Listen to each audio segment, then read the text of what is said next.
Greetings, friends. My name is Manny Gonzales from Horizon Beverage Company. Welcome to Salvor's Grand Tasting. I'm standing outside after a beautiful springtime rain. Everything smells fresh and renewed, and I have 5 springtime and summertime wines you are sure to love. Now, we are going to start the tasting with Côte d'Aix-en-Provence. We're southern France, north of Marseille, and we are with Chateau Beaulieu. Chateau Beaulieu dates back to the 15th century, and it's an all-estate producer in the Côte d'Aix-en-Provence. Which is very unique today. Most rosés that we see in the market have been created to kind of capitalize on this rosé all day concept and style.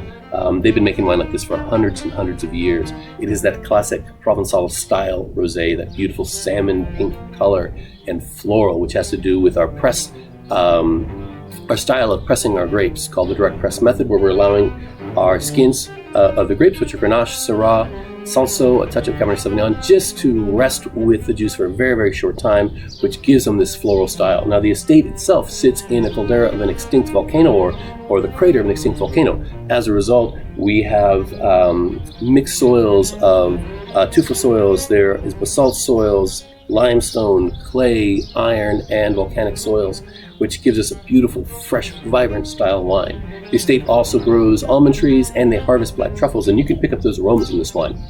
Our next wine is Lawrence 5. This is a Grüner Veltliner coming from Austria. Lawrence 5 is named after Lawrence Moser V. His grandfather, Lenz Moser III, was also known as Grandpa Gruner and was really instrumental in creating Grüner Veltliner as the signature varietal in Australia. We are in an area called Kronstadt, which is a slightly warmer climate in Austria. As a result, we get some real beautiful peach aromas in the wine. There's a fresh vibrancy, beautiful minerality, and you get that classic white pepper aroma that you find only with Grüner Veltliner. Our next wine is coming from Burgundy. We're in southern Burgundy in an area called the Mâconnais, and this is Albert Bichot. They were founded in 1831 as a negociant, really just buying fruit from small independent growers and producing wines from those beautiful grapes. Over the years, over the last 170, 80 years, 90 years at this point, they have purchased 6 domains from Chablis all the way down past through Beaujolais. This is coming from a village called Verde-Classé. Verde-Classé is just north of the more famous Pouilly-Fuissé in the area, and it really captures the flavors of the bright, fresh Macon village with a little more rich, complex Pouilly-Fuissé. The wine itself is just kissed with oak, just enough to give a rounder structure, but not take away from that linear mouthfeel that the wines are known for. This is in no way an oaky, buttery California Chardonnay. Kind of think almost like a riper Chablis, and this is what we have here.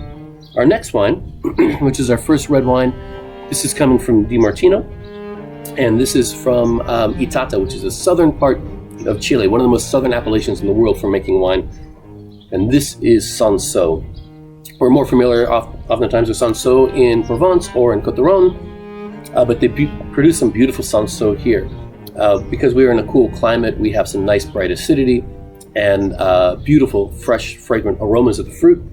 The wine itself is sustainably farmed, and they're moving towards organic and biodynamic practices in the vineyard. All estate fruit from a pretty historic family that have been producing for about 100 years in the area. Now, one thing they do which is unique is that they do some open-top fermentations. Why that helps the wine, why that can be bring a lot of life into the wine, because of the open-top fermentations, we're adding ambient yeast to integrate with our fermentation tank and with our skins, and that brings its own unique character that you find only in the winery itself. Also a little chill with a little grill. It's an absolute thrill.